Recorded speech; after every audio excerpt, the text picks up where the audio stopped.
It begins quietly, as most sacred things do. In that hush, the world seems to move a little slower, as if holding its breath to make room for the miracle about to unfold. You feel at first the way you sense rain before a single drop falls, an electricity that is soft, not startling, asking nothing of you but attention. Old love arrives like that, gentle, inevitable, the silent turning of a great wheel that has been turning beneath you all along. Not with a bang, not with a lightning strike or a sweeping soundtrack, but with a stillness, a glance across a room, a silence that doesn't need filling, a memory that rises like mist, uninvited and unresisted.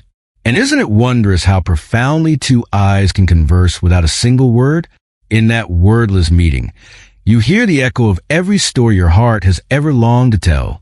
The stillness itself becomes music, the quiet percussion of breathing, the slow violin of pulse, the orchestral swell of two souls recognizing one another's weather-worn shape. Love, when we are older, is not what the world told us it would be. It's not a prize or a destination. It's not something to chase or fix or prove. It becomes, instead, a place that welcomes you home, whether you return triumphant or tired. A place that asks for nothing fancy at the door, just the authenticity of the day's dust upon your shoes. It is a heart that has learned every creak of your floorboards, every whistle of your kettle, every tremor of uncertainty in your voice, and has answered each with a patient, unflinching yes. A place we return to, a home inside the heart, a softness we grow into after life has stripped away our need to impress or pretend. There is liberation in no longer needing to dazzle, to let the spine release its stiffness, the shoulders unburden their armor, the laugh lines around the eyes carve deeper paths for joy to flow. When love becomes a geography rather than a performance, we find ourselves barefoot on familiar soil, unconcerned with footprints because the ground itself is ours. There was a man named Arthur who lived by the sea in a weather-worn cottage. He was 78. Each morning he made tea for two. Even though she was gone, 3 years now, he still laid out her cup. Jasmine, no sugar.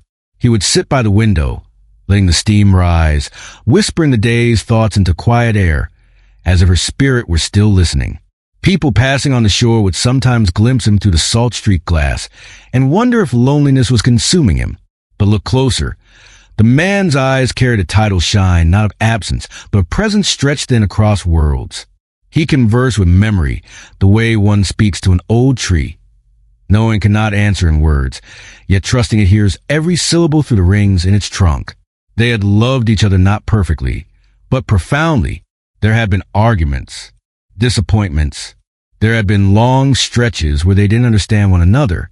But somehow, through the decades, the stain became the miracle, the showing up, the choosing again and again, even when the words were clumsy, even when the light was dim. For what is perfection compared to perseverance? To stay is to sign a lifelong contract with uncertainty, to bet on the possibility that tomorrow's dawn may find both of you wiser, softer, better able to cradle the sharp edges that today could not smooth. Staying is courage disguised as routine. It wears slippers, not armor, and yet wins the quietest wars. Arthur once said, "You know it's old love when you don't have to speak it aloud for it to be heard."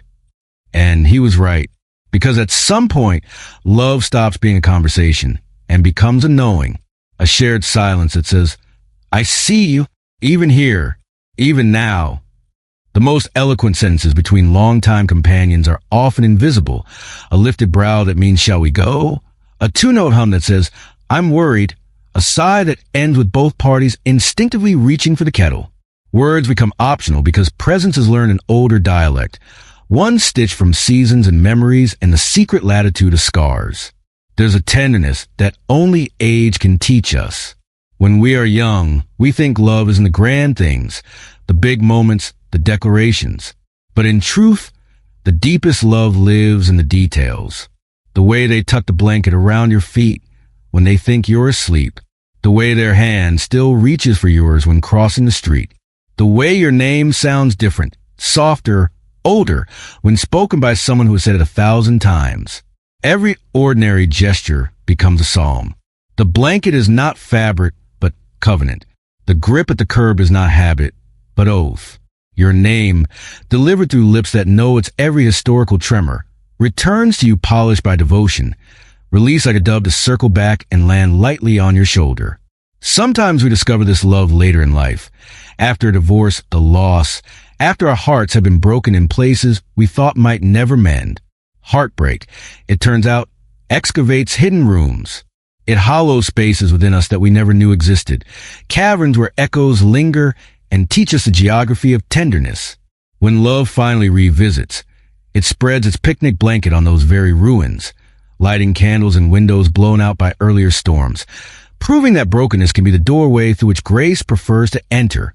And yet, somehow, those broken places become doorways, not to new perfection, but to a more honest kind of connection. A love that holds our grief without trying to erase it. A love that no longer seeks to change us, but simply says, "Come sit beside me, as you are." Imagine resting your head against someone's shoulder and feeling them honor not only your laughter, but the subterranean rivers of sorrow that wander beneath it. Such companionship does not fear shadows. It illuminates them gently, the way dawn slips between blinds, turning sharp silhouettes into soft shapes ready to be named without shame. There's an awakening, too, in watching someone age, in noticing the lines that have deepened around their eyes, the slower walk, the quiet pauses in conversation. It stirs something gentle in us, a reverence, a sudden understanding that love is not about keeping someone young, but about walking with them through every season of becoming. To bear witness to another's aging is to read a living scripture, each wrinkle a verse about survival, each hesitation a footnote on fragility, each repetition a story an underlined plea to be remembered. We begin to treasure presence over novelty, touch over speed, breath over brilliance. What a beautiful reversal, to find that the fading of quickness can brighten the glow of companionship. Old love teaches us patience. Not the kind of patience that waits for something to change, but the kind that waits with, that holds space for silence, confusion, memory, that understands that some questions don't need answers, just companionship. Patience, in this sense, is not passive. It is an active sanctuary building, brick by brick, moment by moment, where two people can wander without needing to map every turn. It is the practice art of sitting beside a storm without rushing it away, learning that sometimes the greatest service we can offer another soul is to keep the lamps lit while thunder makes its case. There was once a woman named Jean, 82, who had been widowed twice. She used to sit on a bench in the park, watching the same pair of mallards every morning. People asked if she was lonely. She said no. She said the memory of love kept her company. She said that once you've truly loved someone, their warmth stays in the walls of your heart. You carry them in your coffee, in your favorite chair, in the way you hum while folding laundry. Love, she said, doesn't leave. It just becomes quieter. When Jean spoke, her eyes did not wander. They seemed to hover midair, conversing with a presence no one else could see. The ducks, she claimed, reminded her of slow Sunday walks with her first husband. The park bench echoed the cadence of her second's laughter. She lived in a world thick with affectionate ghosts, and rather than haunt her, they held her hand across busy streets of memory. Loneliness trembled at her door, but rarely crossed the threshold. There's something profoundly humbling about growing older with someone. You see their strength waver, their hands shake, their stories repeat. But instead of frustration, you find yourself smiling because it means they're still here, still trying, still choosing you, even in their forgetfulness. Humility blooms when you realize you are watching living proof of vows kept through whether you both underestimated. The trembling hands once steadied yours. Now you cradle them as gently as one will hold a fledgling bird. You smile at repeated stories because each retelling is a litany against erasure, a way of anchoring identity in waters that threaten to sweep memory adrift. And sometimes you fall in love all over again, not with their youth or their charm, but with the simple miracle of their continued presence. Presence itself becomes elegance. The slower gait, the softer jawline, the quiet hum of hearing aids. These are not diminutions but evolutions, reminders that survival, too, can look beautiful under the right light. You fall in love with the fact that they are still standing in the doorway at dusk, silhouette familiar as moonrise, calling your name like it's the first time. even if it's the 50th today. Later in life, love stops asking for fireworks. It begins asking for warmth, for kindness, for mornings with shared toast and mismatched mugs, for a partner who knows which shoulder aches and how you take your tea. Kindness becomes the grand gesture, warmth the grand finale. Two mugs clinking is the new cymbal crash. The way they preheat your side of the bed is the new skylit display. We learned that the sensory language of devotion has shifted from spectacle to comfort, from applause to the hushables sliding over cold feet. It's not about becoming the center of each other's world anymore. It's about becoming part of the same quiet rhythm, like two branches swaying in the same wind. Rhythm is quieter than orbit, yet more enduring. Branches do not cling to one another. They move together because the breeze instructs them so. Likewise, two souls long acquainted no longer grip. They tilt in unison when life rustles through, making a duet a surrender. And when loss comes, as it always does, old love doesn't resist. It grieves. It remembers. It allows the absence to echo without pretending it doesn't hurt. Grief, in the presence of old love, is welcomed like a solemn guest who must be fed dignity and time. Tears are not hidden. They are polished gems laid on the table, catching the sun so that even sorrow throws rainbows against the wall. Because old love knows that grief is the cost of having belonged, and it pays that price willingly with tears and song and ritual. The rituals are simple: lighting a candle at dusk, speaking their name into steam, playing their favorite song on the anniversary of an ordinary Tuesday. These are receipts of the heart, proof of purchase in the marketplace of meaning. Maybe you, watching this now, have loved and lost. Or maybe you're just beginning again, tentative, unsure, but hopeful. Hope, even tentative, is the sapling that splits concrete when no one is looking. It does not require certainty, only daylight, and your willingness to pour a little water. Wherever you are, know this: there is no expiration date on the heart's capacity to love. It doesn't retire or dim. It only learns how to beat more softly, more honestly, more completely. The heart ages the way wine ages, a slow alchemy of pressure and patience that deepens flavor rather than diminishes it. Soft beats are not weaker. They are wiser, landing only where meaning dwells, skipping the trivial the way seasoned travelers bypass tourist traps. Old love doesn't need to prove itself. It simply stays. Not because it has to, but because it wants to. Staying is its own proclamation. It hangs no banners, prints no invitations, yet every morning it shows up in the mirror, brushing your hair back with the same tenderness you once reserved for others, whispering, "Still here." So let yourself be loved in this new way, gently, without pretense, by someone who's seen you tired and wordless and still calls you beautiful. Beauty, after all, is not youth preserved but spirit perceived.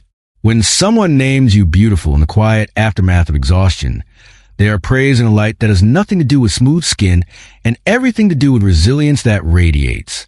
Let love, in its older form, teach you how to rest, how to be seen without needing to shine, how to offer warmth without explanation, how to grow roots instead of fireworks. Roots may be invisible, but they hold forests upright. Old love invites you underground, into that dark, nourishing soil where spectacular blossoms begin their humble pilgrimage. And now, may I ask something of your own heart? What have you learned about love in your quietest hours? What memories do you carry that still hum with tenderness? What hands have held you, not to change you, but to walk beside you? In the answering silence, you might hear a distant laugh. Feel phantom fingers interlacing with yours. Recall the scent of lilacs on a Wednesday long ago. These are love's fossils, artifacts that prove our species evolved to care. Let those questions stay with you a while, not to answer, but to hold gently like a photograph you never want to fold. The finest photographs are kept unframed in an old box, edges worn from revisiting. Likewise, let these questions wander with you unpressed until they memorize the tempo of your breath. And if today you find yourself alone, know that love isn't gone. It may be resting. It may be taking a slower form, but it is still here in your breath, in your remembering, in your capacity to care deeply for this world and for yourself. Love is fluent in hibernation. It can sleep through winters of circumstance, waking at the faintest rustle of spring inside you. It trusts you'll open the curtains when you're ready, because in the end, the deepest love is not loud. It is not urgent. It is not young. It is the quiet candle left burning on the windowsill, the soft blanket always waiting, the voice that says, I am still here and I see all of you. Acceptance, spoken that softly, moves mountains more gracefully than any shout. It rearranges the furniture of the soul, so that even emptiness finds a comfortable chair. Thank you for sharing this stillness with me. If your heart feels full or tender or change, know that you are not alone. Fullness and tenderness often arrive together. Two travelers carrying the same suitcase of wonder. Let them unpack at their pace. Silver Steps walks with you, quietly, always, and somewhere beyond the cadence of these words, a tea kettle whistles, a pair of mallards glides, and a candle on a windowsill flickers its devoted reply. Still here, still here, still here.